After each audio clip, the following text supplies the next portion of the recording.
மணப்பெண்ணின் பிரத்யேகமான திருமணம் விவாஹா தி சென்னை சில்க்ஸ். திருவானைக்காவல் அகிலாண்டேஸ்வரி அம்மன் தேர் வெள்ளோட்டத்தின் போது தேரின் அச்சு மீண்டும் முறிந்த சம்பவம் பக்தர்களிடையே பெரும் அதிர்ச்சியை ஏற்படுத்தியுள்ளது.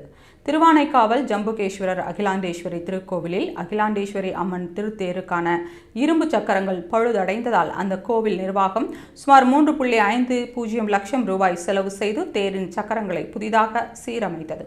இந்நிலையில் வெள்ளோட்டம் விடுவதற்காக தேருக்கு பூஜை செய்யப்பட்டு 4ஆம் பிரகாரத்தில் இழுத்துச் செல்லப்பட்ட போது சிறிது தூரத்திலேயே தேரின் அச்சு முறிந்ததால் தேர் மீண்டும் நிலைக்கு கொண்டு வரப்பட்டது.